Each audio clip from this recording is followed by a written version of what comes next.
saja di luar kelas hari ke-17. Yang pertama mengenai kegiatan bermain baca-bacaan.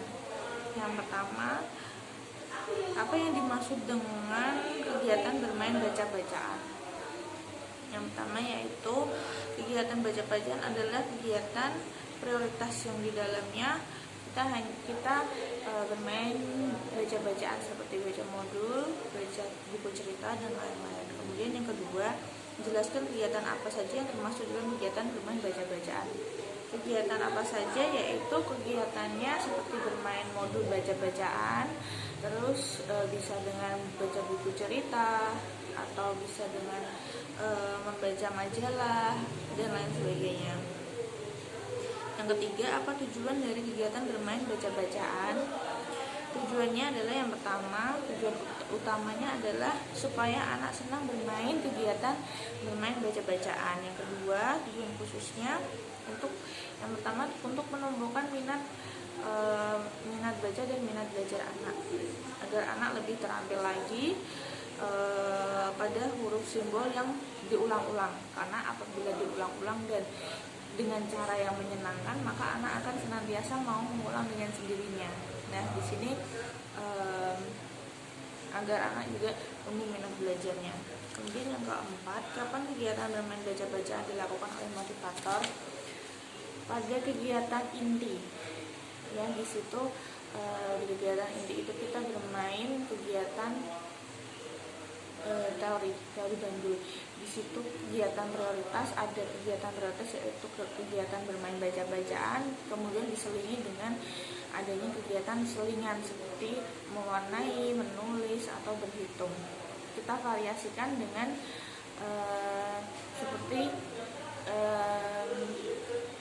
divariasikan aspek belajarnya seperti itu agar anak tidak bosan. Kemudian yang kelima, mengapa kegiatan bermain baca-bacaan menjadi kegiatan prioritas utama yang harus dilakukan oleh motivator? Karena dalam menumbuhkan minat baca dan minat belajar secara intrinsik adalah dengan mengulang kegiatan yang disukai dan yang sudah dipahami dengan cara yang menyenangkan. Maka kegiatan baca-bacaan ini dijadikan prioritas utama karena kita tujuan dan menumbuhkan minat baca dan minat belajar. Kemudian yang keenam, apa yang harus dievaluasi oleh motivator ketika anak bermain baca-bacaan?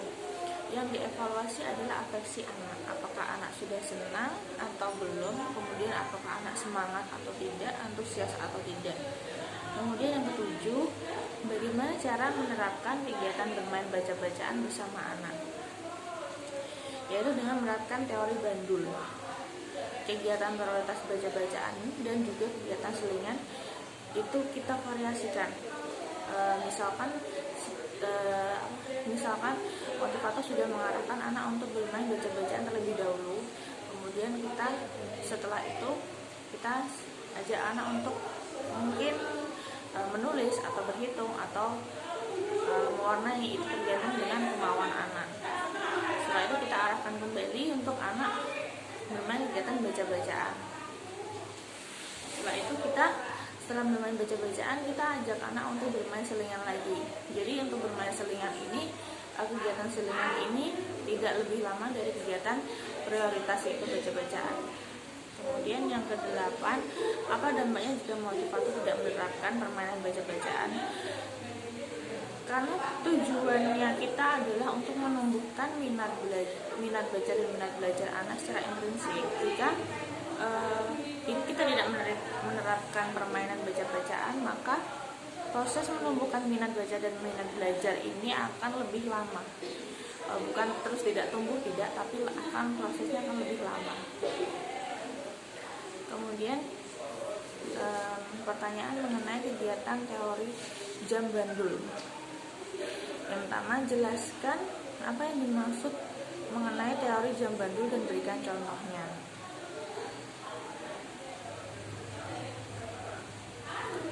Teori jam bandul adalah jam itu bergerak, misalkan jam itu bergerak dari ke arah kanan, terus kembali lagi ke titik tengah, bergerak lagi ke arah kiri, kembali ke titik tengah, seperti itu. Jadi di mana jam bandul itu bergoyang-goyang lalu kembali lagi ke tengah. Apa tujuan penerapan teori? Contohnya seperti seperti yang saya jelaskan tadi. Misalkan kita berkegiatan inti. Di dalam kegiatan inti itu ada dua kegiatan, yaitu kegiatan prioritas dan juga kegiatan selingan, di mana kegiatan prioritas itu adalah kegiatan baca-bacaan, dan juga untuk kegiatan selingan adalah kegiatan selain baca-bacaan, seperti selingan menulis, berhitung, atau mewarnai, atau menggambar, mungkin seperti apa yang anak inginkan. Nah, tapi di situ seperti halnya dengan jam bandul, di situ kegiatan prioritas akan diutamakan, karena kegiatan selingan itu akan berjalan lebih cepat daripada kegiatan prioritas, seperti itu. Kemudian yang kedua, apa tujuan penerapan teori jam bandul? Yaitu agar anak tidak bosan, agar anak juga lebih tertarik, antusias dalam kegiatan bermain sambil belajarnya. Kemudian yang ketiga, kapan motivator menerapkan teori jam bandul? Pada kegiatan inti, ya. Jadi di dalam kegiatan inti kita baru menerapkan teori jam bandul. Yang keempat, bagaimana cara menerapkan teori jam bandul? Yaitu berseling-seling, seperti yang saya jelaskan tadi, antara kegiatan prioritas dan dengan kegiatan selingan kita berseling-seling. Kita seperti halnya jam bandul yang selalu bergoyang ke arah kanan dan kiri, tapi akan kembali kepada titik tengah, di mana kegiatan prioritasnya atau baca-bacaannya akan lebih sering diulang, seperti itu. Kemudian yang kelima, bagaimana jika motivator tidak menerapkan teori jam bandul?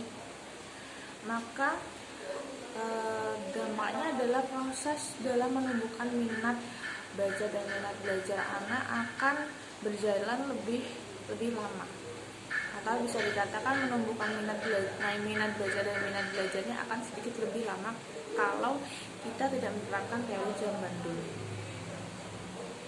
Sekian jawaban dari saya. Wassalamualaikum warahmatullahi wabarakatuh.